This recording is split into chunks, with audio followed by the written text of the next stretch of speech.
Welcome to Thriving Tribesmen. My name is Corey, your host, and I'm excited to be making this episode, Unleashing Unlimited Sexual Power Attraction.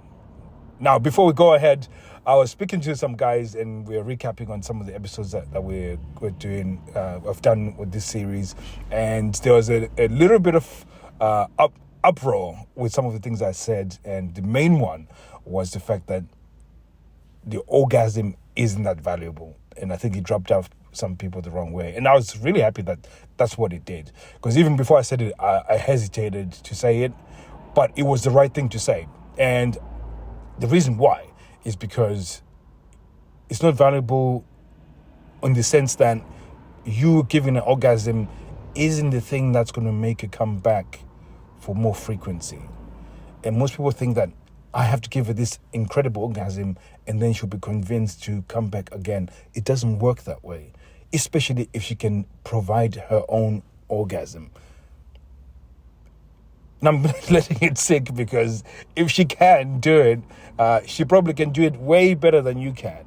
Because she understands the body, she understands how to climax herself. She probably would enjoy the certain things that she probably cannot communicate to you that she enjoys, but she prefers not to say, so she can experience all of that. So it's not that valuable to give her an intense orgasm in the sense that in order to convince her to come back again. Because a lot of focus is put onto that, especially the sex to impress. A lot of focus is put on that, hoping that changes the sexless relationship when you get the opportunity to have sex. So you, instead of that, you need to be creating an environment where she's feeling validated, where she's feeling wanted, where she's feeling most accepted, when she's feeling... And again, because you're focused on giving orgasm, she then doesn't feel that. And then it devalues what you're doing when you're having sex, and it is empowering for both of you. It's the chemistry is there, and there's a good build-up of chemistry. And this is when, just as a side note, this is why attraction and seduction is important, because this is where you build up to it.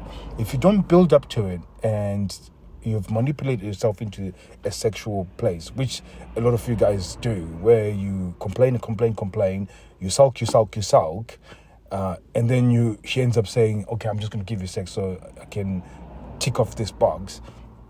Yeah, even though you give her the orgasm, it isn't that valuable because she feels forced into this situation, which it's kind of like, she's forced into this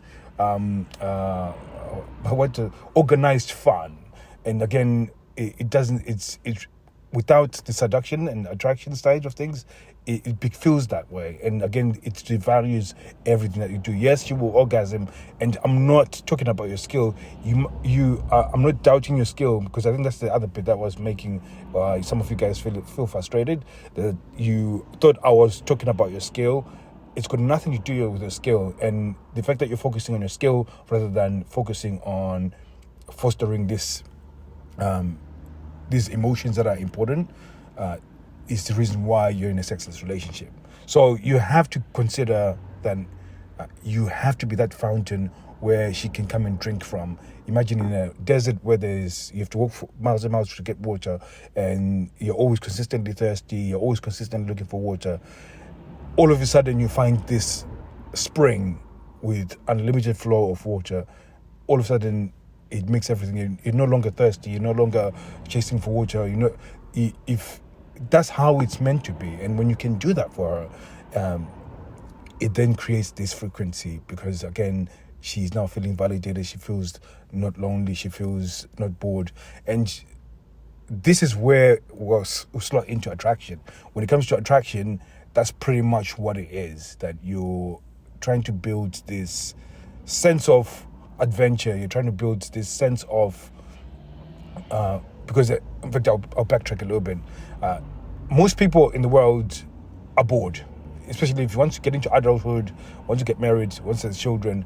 Most people are generally bored, and our default state is boredom, and therefore that's why we got stuff like Netflix, we got stuff like our phones and apps and so on, is because we're trying to find ways of escaping boredom, and we get addicted to things that are mostly self-destructive in many cases.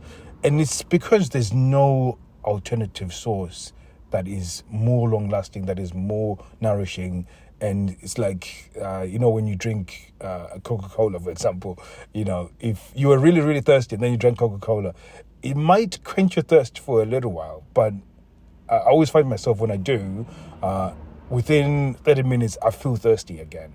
Whereas with water, if I do drink water and I drink it, it's not as tasty. But when I do, I'll be less thirsty for a longer period of time. And it's the same thing that, you need to be that spring when she comes home.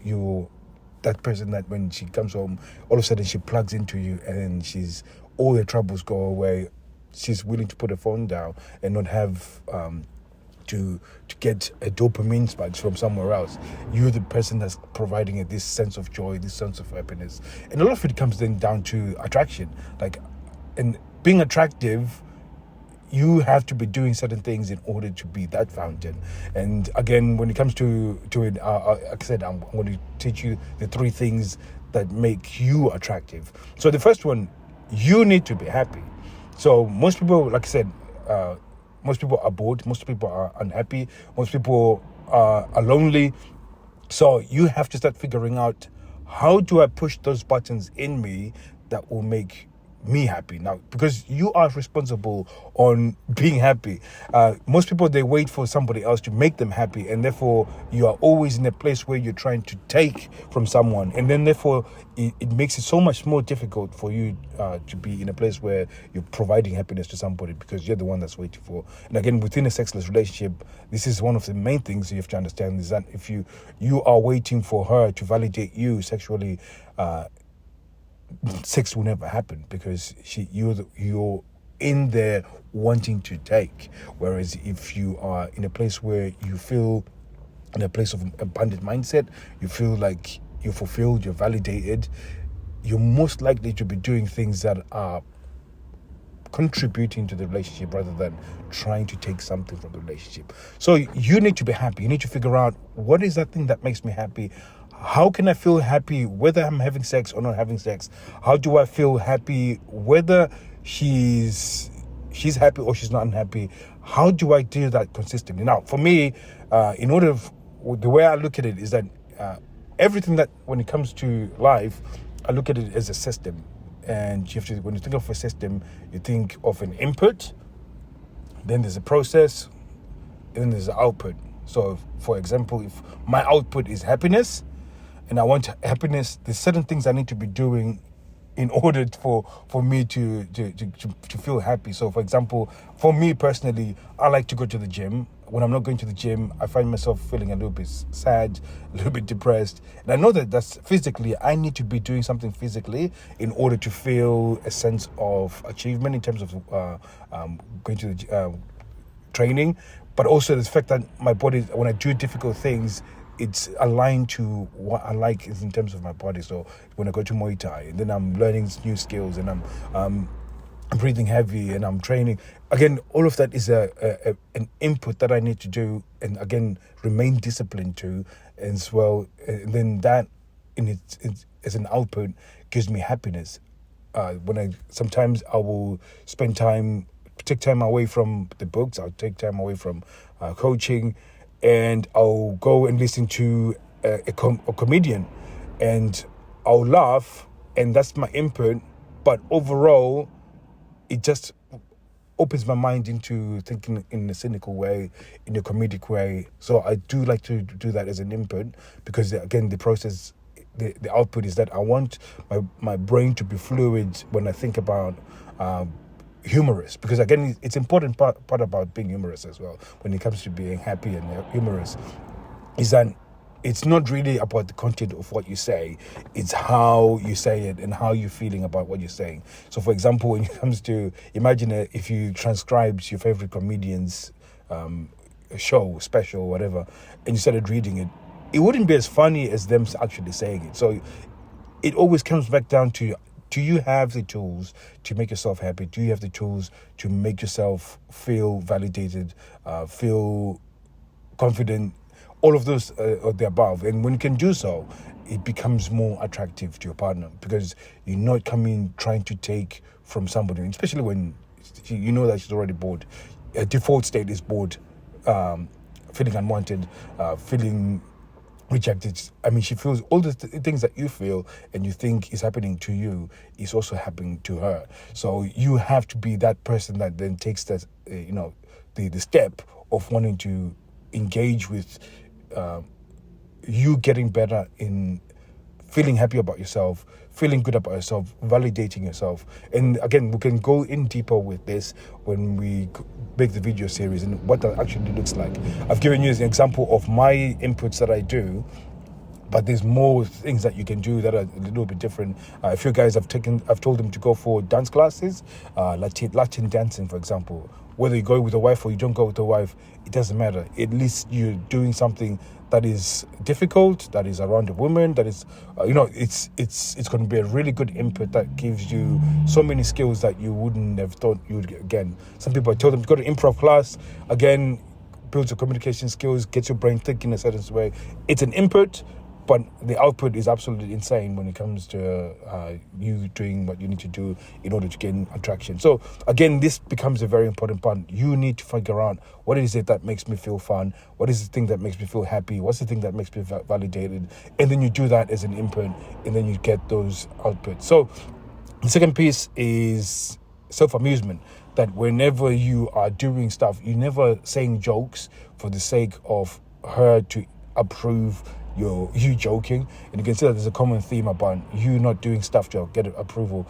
You're doing stuff because it makes you feel happy. Now, like I said, it comes back to that point what I was saying about the comedian.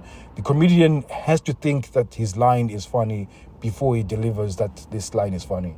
Because the moment the comedian says, I need to say this line and I hope everybody finds it funny, there's this sort of weird vibe exchange that happens, that people will never see comedians bomb. It's because they're so worried about how people are going to perceive that joke, for example, and it never works. Whereas if that comedian is confident in themselves and they find that thing funny, most likely people will find that joke funny. So self-amusement is very, very important. You never do anything, you never say anything in order to try and impress her. So you don't say something funny and then you're waiting for a reaction.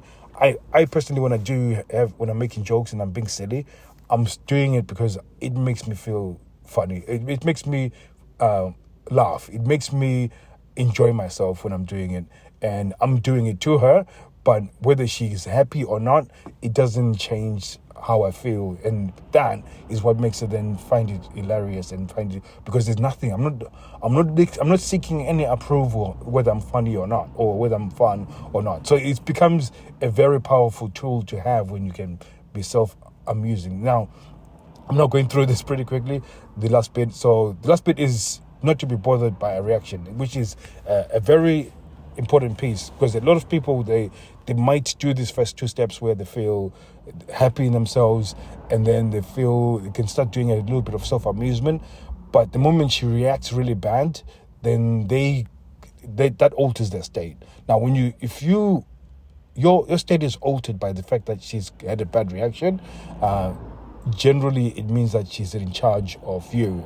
So she just looks at you as weak, that, you know what, yes, I've had a bad reaction, but why is it that you are now feeling like you why are you so bothered by the fact that I've reacted that way? So the fact that you can maintain happiness, you can maintain that self-amusement whenever it goes bad, it is a very attractive quality, because it shows that you've got some resilience in you and you're somebody who is not floppy. So you're not 1 second happy and then all of a sudden you're sad. That consistency is what then makes you attractive. Now, I'm not saying that she's going to be happy that you're remaining. The fact that you're remaining a neutral state when she gets upset will be quite frustrating for her. But that frustration should be like, okay, at least he's consistent, that whenever things go bad, he's willing to maintain a strong frame. And when you do so, that is what then over a long period of time she can trust you, that when shit goes pear-shaped, you're literally going to be of sound mind and being able to make good judgments based off of that. So hopefully that's enough for you guys to see that attraction is more centered around yourself, and so whatever actions that you do, they have to come from a place where you feel confident, where you feel validated, where you feel completely full. And that's what I was saying, that your cup has to be overflowing like a spring, and they should be able to come and tap into that, and they want you to tap into that and tap into that frequently. When you can do that, she will like you a lot. So when you transition into seduction, she's more compliant because you're that source of her, where she feels validated, where she feels amazing, where boredom is not even something that occurs when she's around you. So I'm going to knock it on the head here, guys. If you've got any questions, go to Instagram, thriving_tribesman, and very soon I'm going to start giving you guys links to websites, because I know some of you guys are not keen on going to Instagram, just in case your wife sees the Instagram and then you feel some type of way about it. So I'm going to get you some websites so you can send us an email, and then we can get in touch via email as well. So thank you very much, guys. I'll be seeing you guys soon. Take care.